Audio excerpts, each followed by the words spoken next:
Good afternoon, Tuscaloosa. Good afternoon, Tuscaloosa and internet world.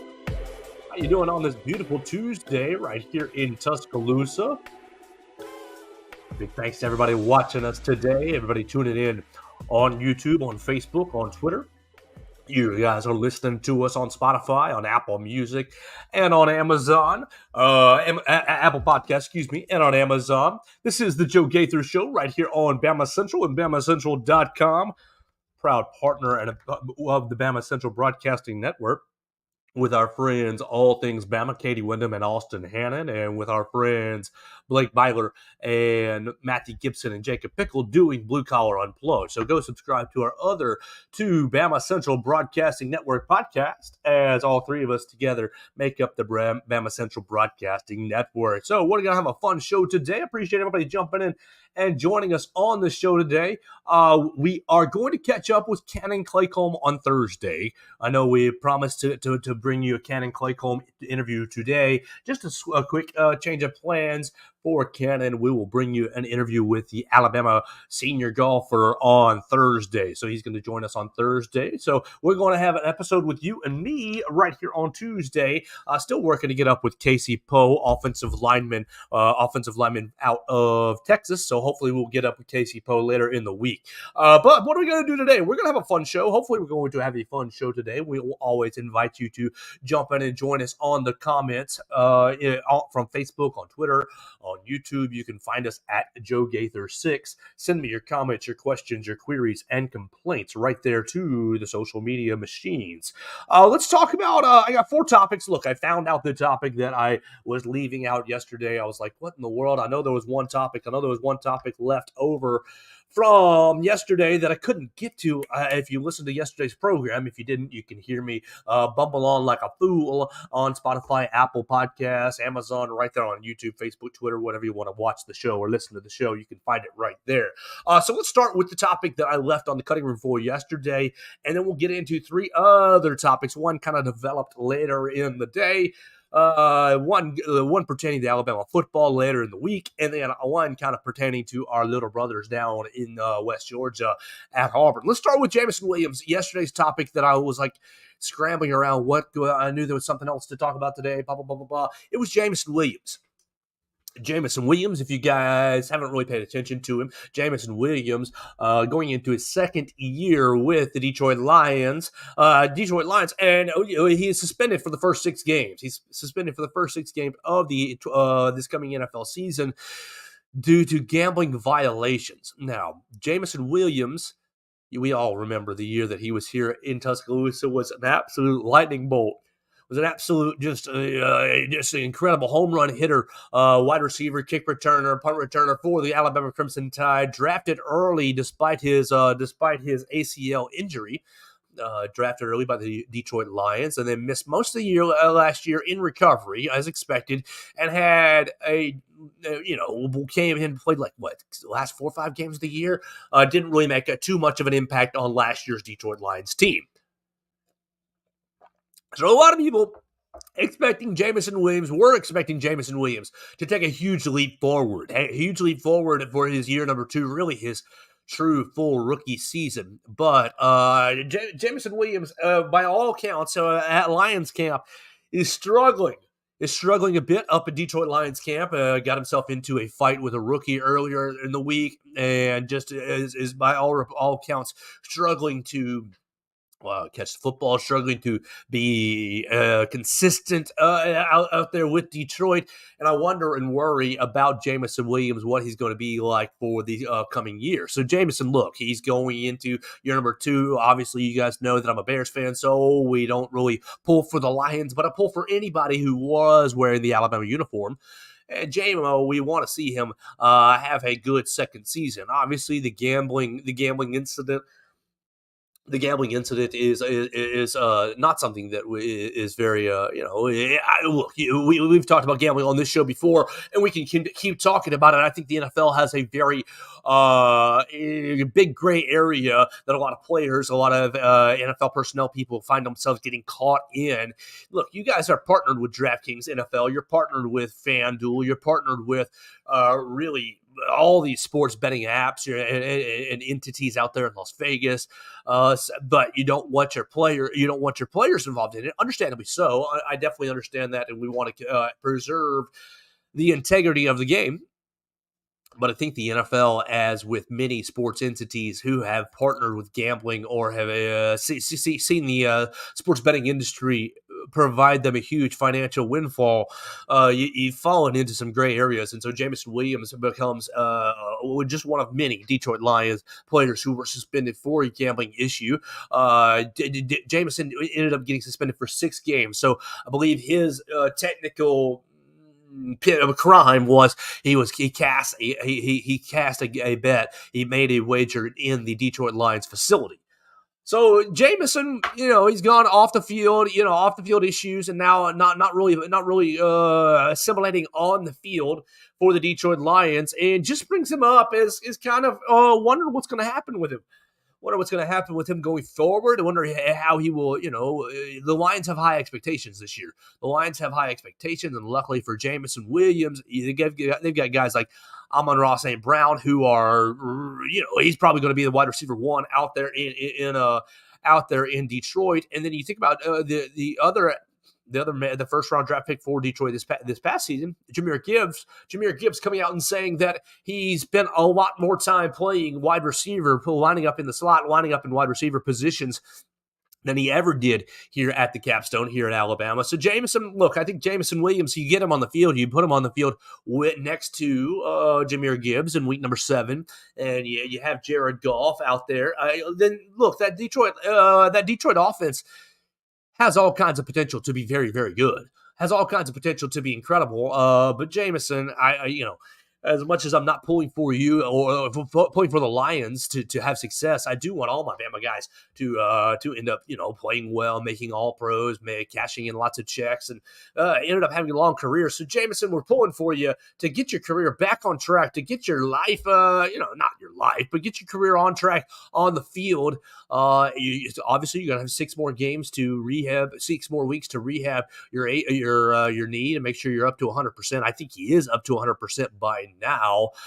Just going to be up to Jameson Williams to dial in and get locked into the NFL level. I think obviously what you saw out of JMO during his year in Tuscaloosa, one of the most electric players in college football, one of the most electric players maybe in the last 10 years in college football. And so, JMO, I'm hoping for you to get your head on straight. I'm not really liking the reports that I'm reading out of Lions camp about your performances, both on and off the field, fights off the field with teammates, and inconsistencies in performance with your with your production on the field, on the practice field. So that was a topic that I was leaving off the table yesterday that I kept thinking, what was the one thing I wanted to get to? It was Jameson Williams. So I appreciate everybody bearing with me as we got into that.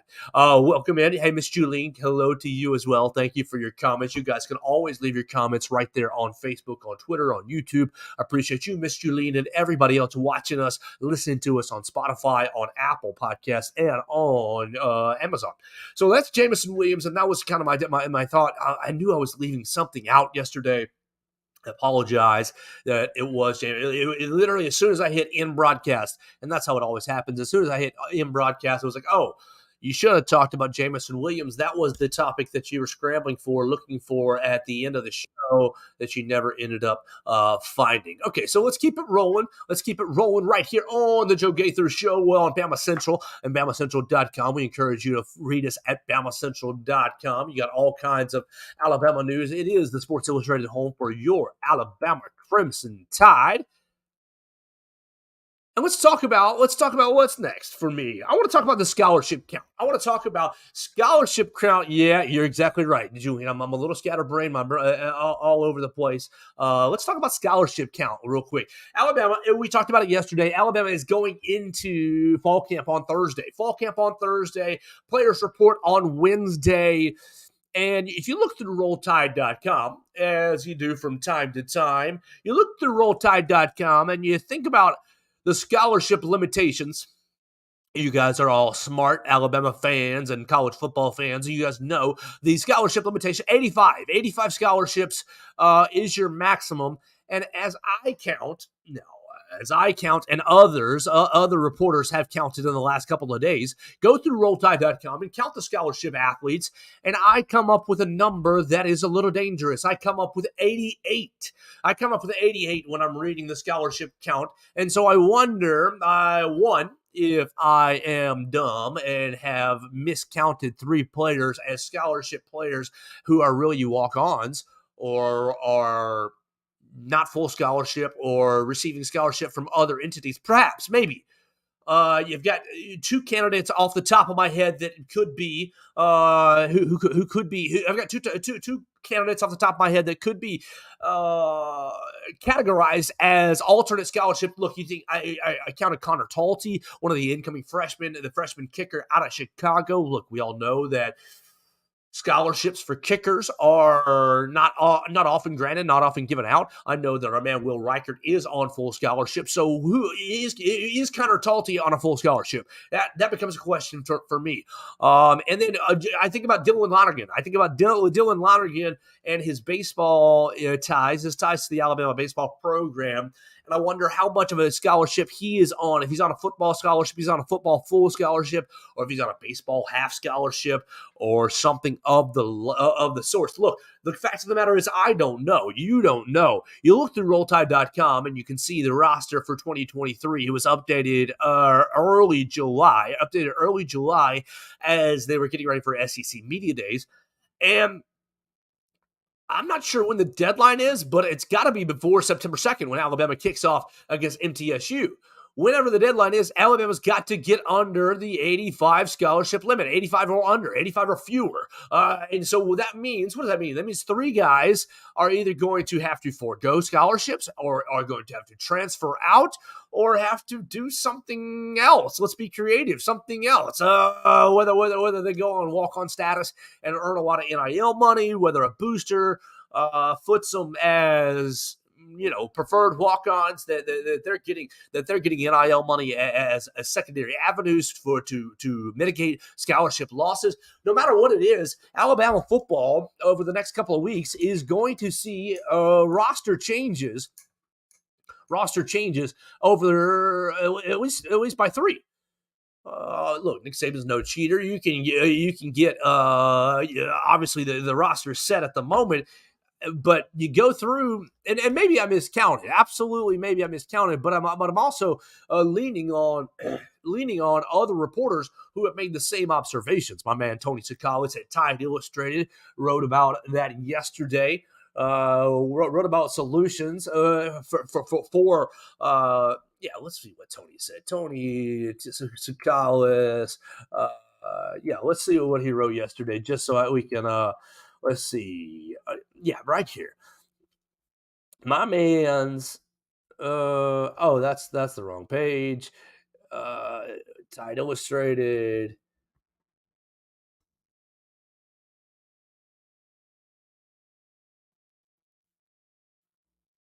Oh my gosh. Well, that's a fail. That's an ultimate fail.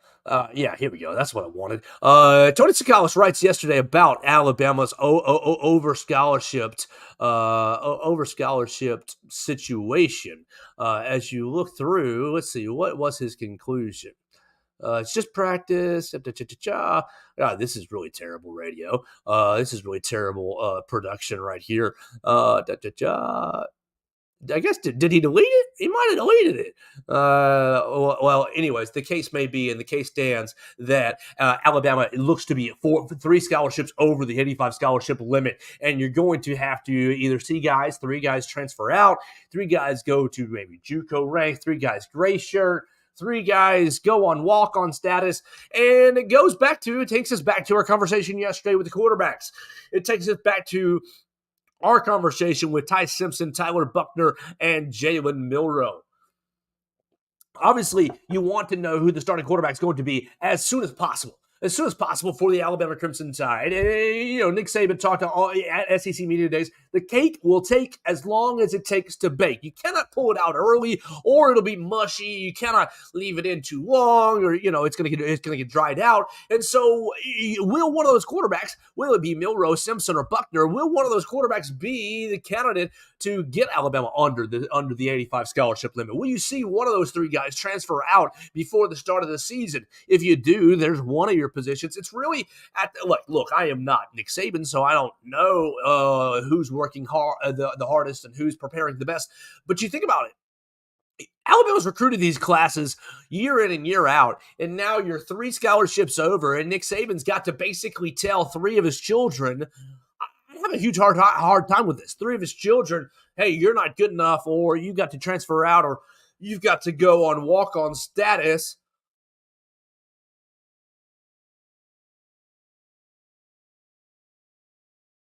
You've got to go on walk-on status, and so excuse me for that cough. You got to go on walk-on status. I would have a huge hard time with that. I would have a huge problem with, I've gotten to know these kids, and now I'm having it. Now that's why Nick Saban's getting paid the big bucks, and I'm sitting over here just watching. Absolutely, but it'd be a huge challenge for me to look at the scholarships. Hey, we're 3 weeks away from the start of the season, and to decide or determine 3 guys that have to leave. Hopefully, ideally, you can put them on some sort of a NIL-based scholarship or gray shirt them for academic purposes, or you never know.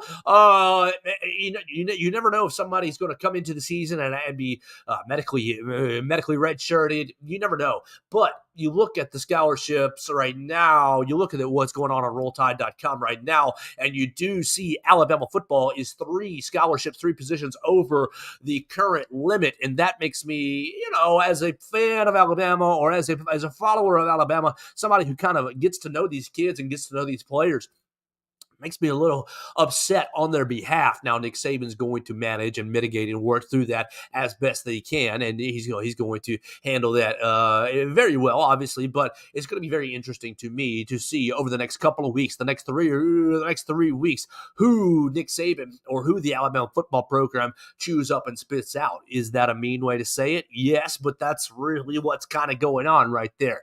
Look, you transfer out of Alabama, you're going to be highly coveted. You can see that over the last 3-4 years. Almost everybody who's transferred out of Alabama has been picked up pretty quickly by other schools. So whoever the 3 guys are will likely land on their feet. But just kind of cruddy part about football, kind of a cruddy part about today's college football environment, in today's, NIL, the highly competitive oversighting, the recruiting aspect, just kind of not so fun aspect of college football as we head into fall camp. I want to be excited about this team. I want to fall in love with this team. I want to know everything about them. And, as you learn everything about them, you're going to know that not everybody's going to make it. Not everybody is going to make it. And so Nick Saban probably faced with a hard decision in the next couple of weeks, trying to get under the 85 scholarship limit. So we'll see how Nick Saban does that. We'll see how he mitigates that and how he goes through that. Remember, camp is opening on Thursday. Nick's Kids Luncheon tomorrow. We'll talk to Coach Saban. He'll give us 8 minutes of his time, getting excited for the new season, and then we will be all into season mode. You can follow BamaCentral.com. Follow Austin Hannon, Katie Wyndham, Blake Byler, obviously Chris Walsh. Everybody will be covering Alabama football like white on rice right there all season long on BamaCentral.com. Let's keep this bad boy rolling. Let's keep this Tuesday going. I appreciate everybody watching us on Facebook, on Twitter, on YouTube. You can jump in on the comments section. Leave me a comment, question, query, or complaint. You can listen to us on Spotify, Apple Podcasts, and on YouTube, and on Amazon. Tell a friend about the program, about the Joe Gaither Show on Bama Central. Anybody who loves Alabama or loves college sports in general might like the program. I appreciate anybody and everybody spreading the love. Let's go into next topic, the topic over the weekend that I could have got into yesterday. Let's talk about Tulia Tagovailoa.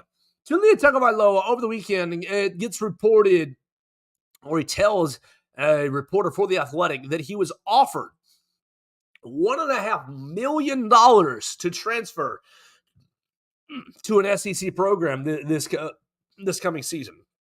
Obviously, Tulia Tagovailoa is still in Maryland. He never did transfer. He didn't transfer back to an SEC program. So we're not gonna know for sure who was behind the obviously tampering, because Tulia was not in the transfer portal, but clearly tampering from an SEC school, an unnamed SEC school.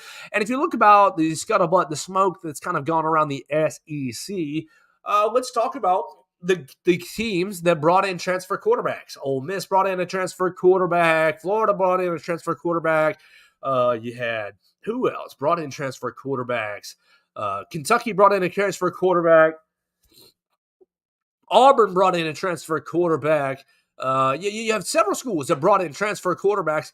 And anything about who's got the money to put up a $1.5 million, who was desperate enough to have a quarterback come in and transfer in to maybe improve the state of their program.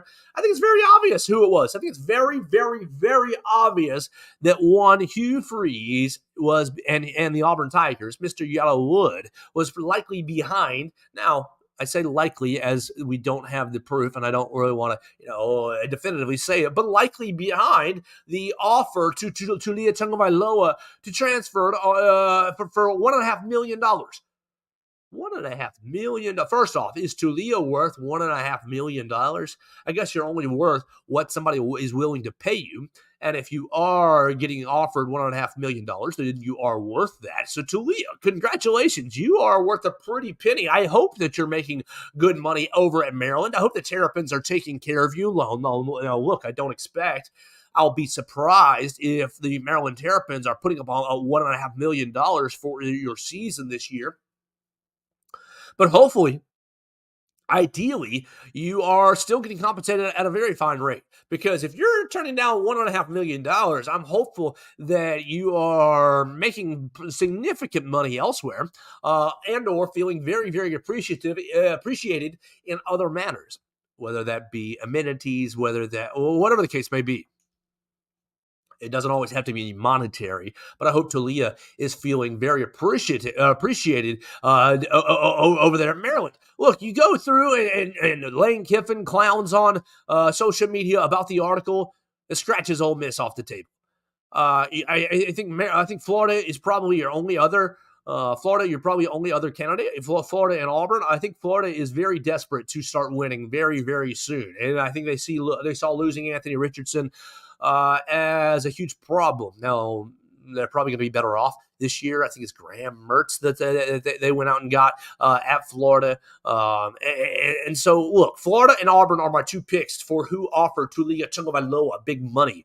And Auburn, goodness gracious, just showing how desperate you are to compete with Alabama. Do you think Tulia Tagovailoa would have been the ticket to compete down on the Plains? What's up, Mr. CJ Watson? Thanks so much for watching today. CJ Watson, we're talking Tulia Tagovailoa. You think that it was Auburn that offered him the $1.5 million? I'm down to between Auburn and Florida as my two picks, and really the desperation of Hugh Freeze leads me to believe that it was Auburn's. It was Yellowwood backing the money, Tim Cook backing the money, trying to get Tulia transferring from Maryland to the Auburn Tigers. Now, look, they missed out on Tulia. And so instead they transfer there, they pivot to Peyton Thorne, Auburn quarterback. Peyton Thorne, Michigan State quarterback, now Auburn quarterback. So look, you bring in Peyton Thorne. I wonder, what did you pay Peyton Thorne to come in?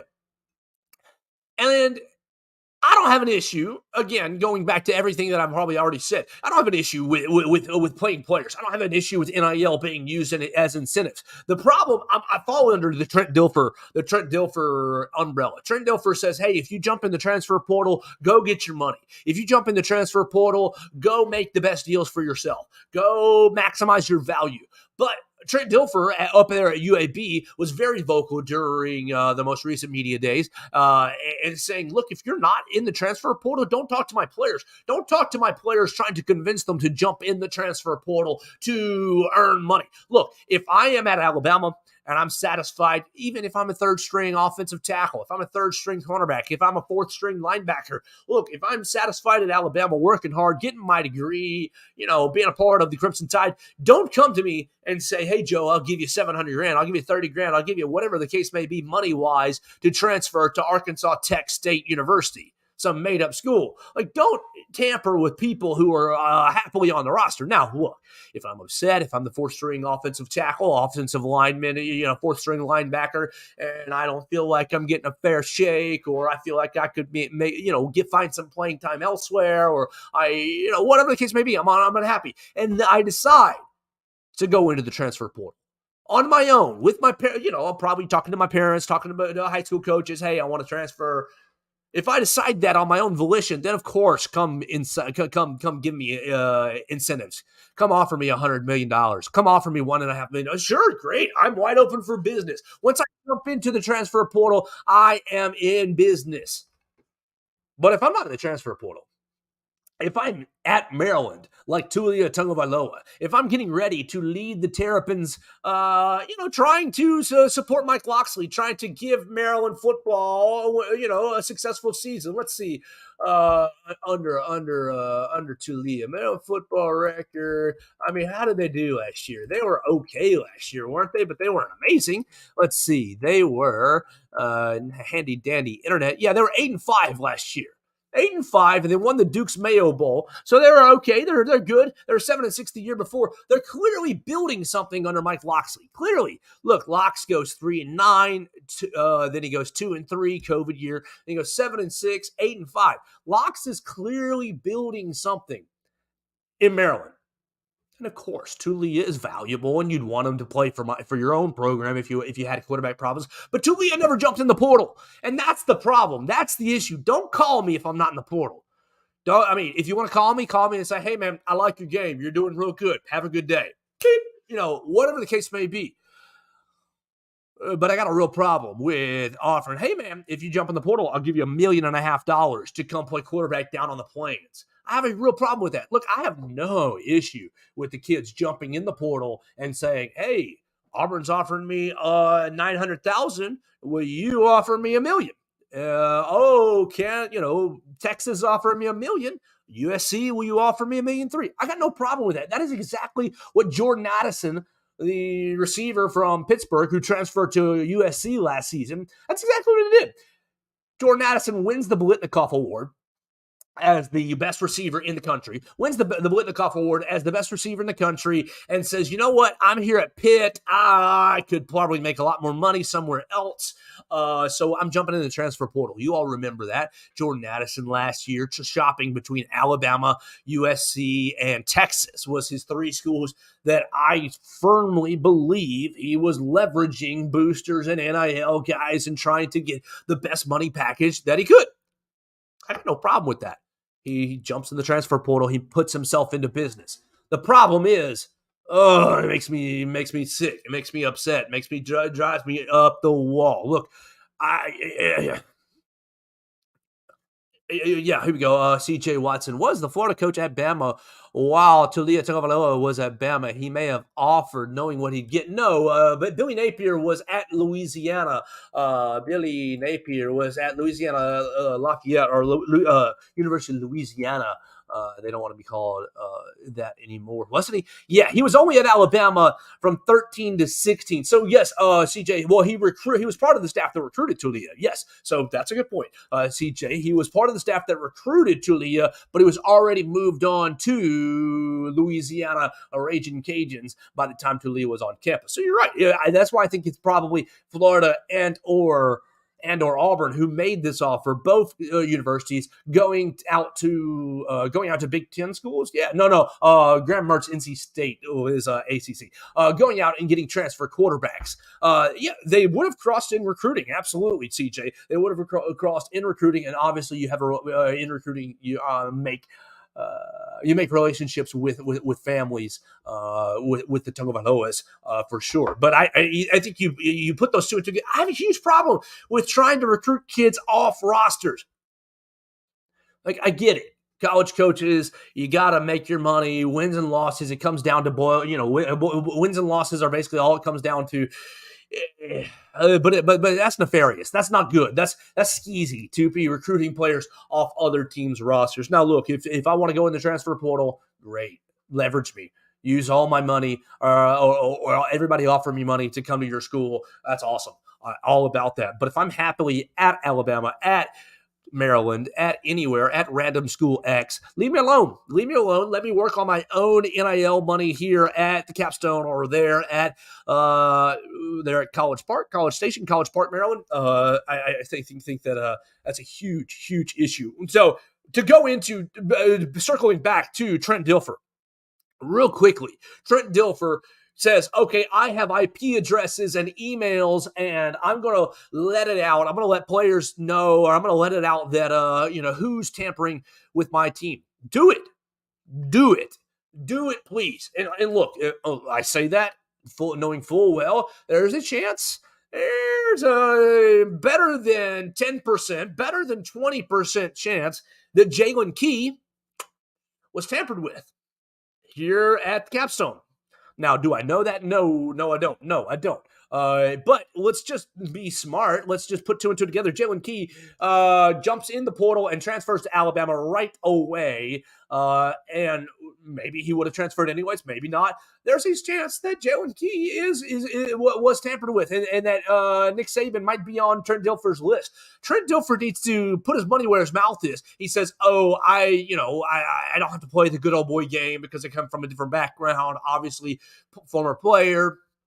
Has a lot of money already as a player, high school coach. He's operating under different expectations here at UAB. Name names, Trent Dilfer. If coaches are tampering with your roster, name names. Because these coaches over the last couple of months have all insinuated. Pat Narduzzi at Pittsburgh, remember, during the Jordan Addison case, we just talked about it.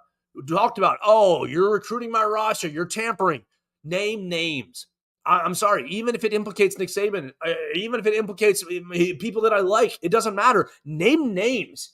Say, oh, Coach Johnny X, Coach Billy Y, Coach Steven Z. Doesn't matter. I'm not going to speculate, but name names. If you wanted to stop, you say you have IP addresses, and, obviously, Lane Kiffin, you look at Lane Kiffin, his reaction to the Tulia Tagovailoa story, the $1.5 million.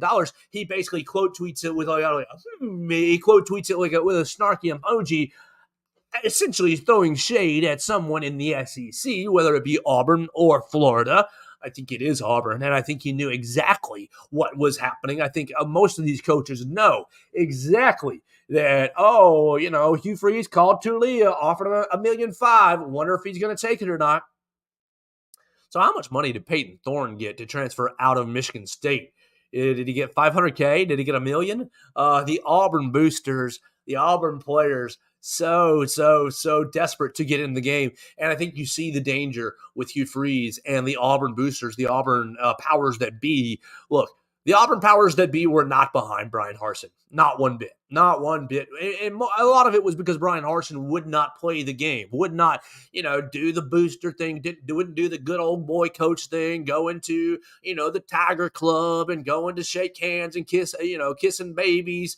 He wanted to just coach football. He didn't even want to recruit, which that was a huge problem. But he didn't get along with the powers that be. And so therefore, the Auburn recruiting was pretty abysmal over the, 2 years under Brian Harsin. And Hugh Freeze trying to rectify that, trying to revive that.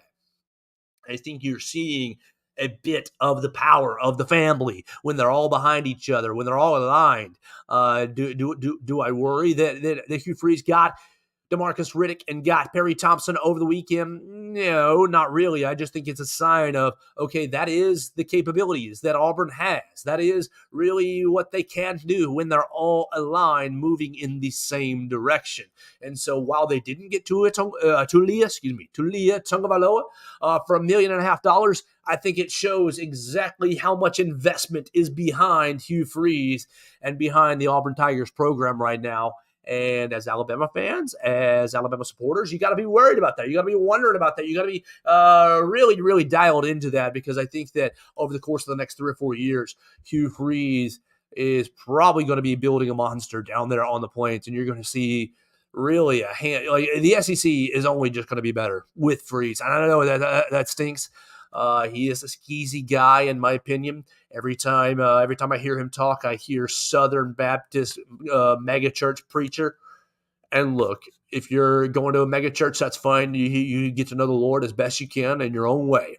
But I think that he just gives me the creeps. He gives me the absolute heebie-jeebies. And so Hugh Freeze, I think Alabama fans, I think real Georgia fans, all the Georgia fans who are feeling real comfortable about owning the SEC, I think you're about to have another player in town. Alabama's coming for that crown still. But I think Auburn is going to be relevant sooner rather than later with the Auburn boosters backing Mr. Hugh Freeze. All right, let's keep this thing rolling. Let's keep this thing rolling with one more topic, at least for the day. I want to show you a short video. And if you're listening on Spotify, on Apple Podcast, or on Amazon, then you can listen to the audio. The audio is really the most important part. But this is Perry Thompson yesterday. Look, we talked a lot about Perry Thompson's flip. We talked a lot about, what went into it and how Alabama's going to pivot, this, that, or the other. Well, Perry Thompson, Foley High Schooler, was up at the Mobile Media Days, really, for their high school football. You had the who's who of Mobile of the South Alabama area, kind of doing a football media days event. Baldwin County Media Day at Bryant Bank.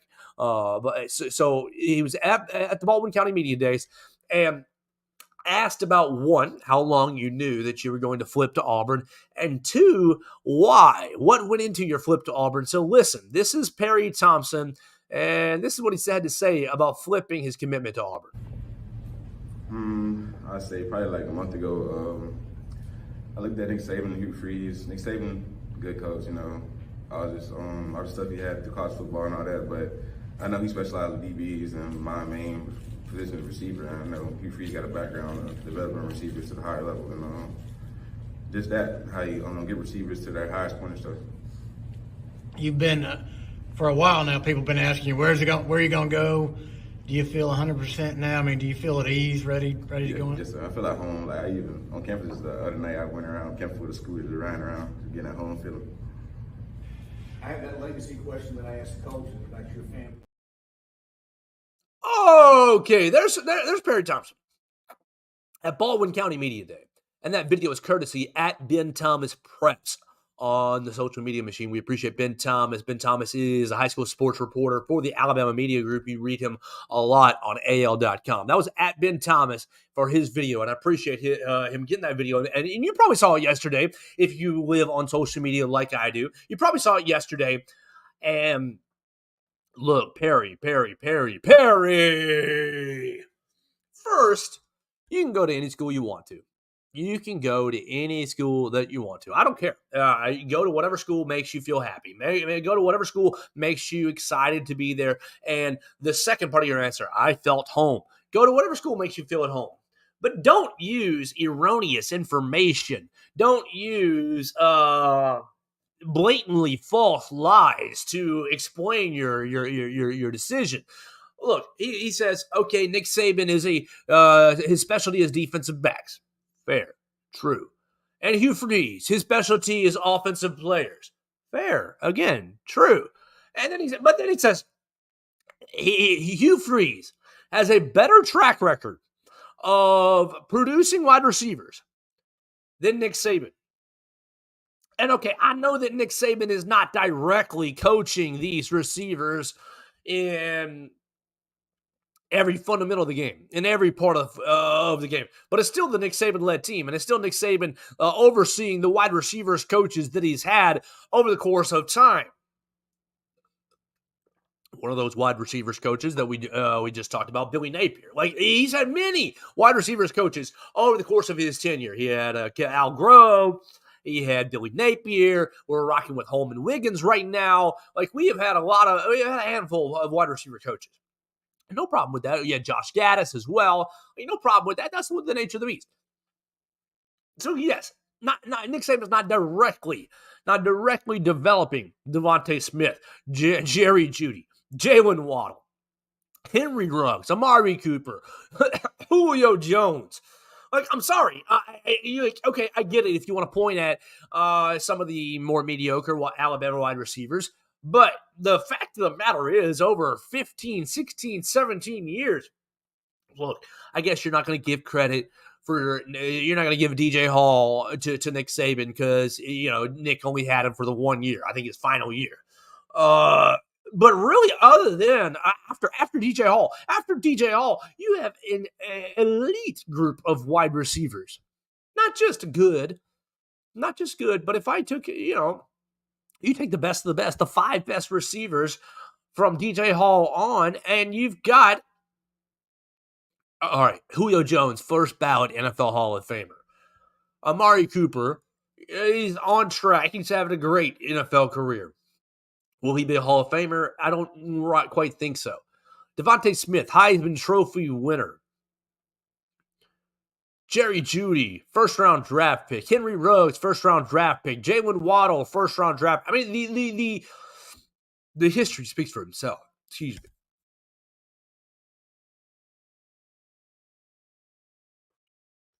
me. The history speaks for itself. And so for Alabama, for Perry Thompson, look, again, you can go wherever you want. You can go wherever makes you happy.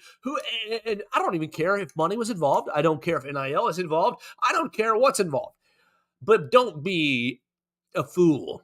And really, yesterday, you opened your mouth and you showed yourself a fool. Now, Hugh Freeze, you've got a couple wide receivers that you put into the league. A.J. Brown, DK Metcalf. You put in a couple wide receivers into the league. You have. Great. Good job. But not nearly to say, oh, he has a better track record of putting receivers into the league and developing wide receivers. I don't know that that's true. I think that's inherently false. False. CJ Watson, rumor has it he liked the idea of Tulia throwing to him. Kidding. There, I've touched both Auburn and, yes, offering Tulia. Look, Perry, just don't lie, man. Or if someone is telling you this, if Hugh Freeze is telling you I have a better track record of developing wide receivers than Nick Saban, then somebody's mama, somebody's daddy has got to pull him aside and say, you know what, son? Hugh Freeze is just spinning you a bunch of hooey to get you on his side. And look, I don't care what they say in recruiting, but let's operate in truth. Let's operate in truth. And I think that Perry Thompson showed himself a little bit of a fool yesterday with that statement. Go with the second part. Do the DeMarcus Riddick line. Like he said last week, DeMarcus Riddick, after his recruitment, said, I felt like home. Perfect. No one can dispute how you feel. No one can dispute what campus makes you feel good, what environment makes you feel right. No one can dispute that. That's your own decision. But we can dispute who's developed wide receivers at a higher rate. Let's not get into lies. Let's not get into falsehoods here. Let's not do that. Perry Thompson, enjoy your time at Auburn. Go make your money. Let's see if you can get into the league. But let's at least operate in truth. All right, I got one more topic for you guys today, and it's football related, sort of, but it's a little bit just Bryce Young related because I love him. Bryce Young was at Carolina Panthers camp and came up to the podium today. And this video clip came out. I should have downloaded it, but it ran late on my promo. Bryce Young admits to the Carolina Panthers media contingent that in his first bit of college, his first time here in Tuscaloosa during the COVID year, if you ordered DoorDash during COVID-19, there's a better than 1% chance that Bryce Young was your delivery driver. How crazy is that? How crazy is that? Look, you guys, if you're not familiar with DoorDash or Uber Eats, they're both the same sort of concept. You order food on an app, somebody goes and picks it up and delivers it right to your door. Easy peasy.